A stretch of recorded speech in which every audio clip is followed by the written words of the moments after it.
So I was having a therapy session with one of my amazing autistic young adults the other day, and they gave me permission to share this one. I asked, can I share this? They're like, hell yeah, share this. If it's going to help somebody, make it happen. Go to therapy, man. You have an obligation. It probably helps that they're going through the same exact program that I went through to become a therapist. And they're going to be fucking amazing at it. But I digress. Bragging about my client aside, because they are just a phenomenal human. They were talking to me about this thing that's been happening over the last 3 to 4 months, pretty much since they've been in semester at this new school. Every day, they're good. Bedtime happens, and then crippling depression hits them. Like, wham, big ton of bricks. Not necessarily want to unalive themselves, but if there was Thanos around and he was like snapping around, they'd be cool with it. And it's interesting because the rest of the day, there might be a little bit of depression, but like the big spicy sads hit right at bedtime. And I asked, what's going on? And they said, I don't want to go to sleep because that means I have to wake up the next day. Now, don't get me wrong. This person loves sleep.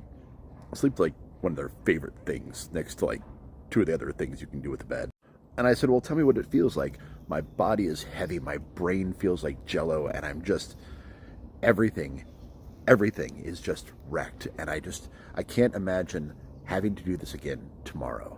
And this is someone who is fairly newly diagnosed autistic, so we're still kind of like working out the bits and bobs and learning about ourselves in this process. And so I asked them a question, because I work with autism. Are you actually depressed? And I'm not saying that you're not. I'm honoring that if you're depressed, but is it possible that you spend all day going to school and then going to work, and then sensorily you are overwhelmed? Is it possible that it is in fact your senses that are exhausted and fatigued and just burned out and you just want to sleep forever because you're burning yourself out because you're sensorily overwhelmed throughout the day? And we've really worked on getting this person like in touch with their body and learning to separate like emotion from physical sensation, because that's one of the things that like thus neurodivergents have difficulty with.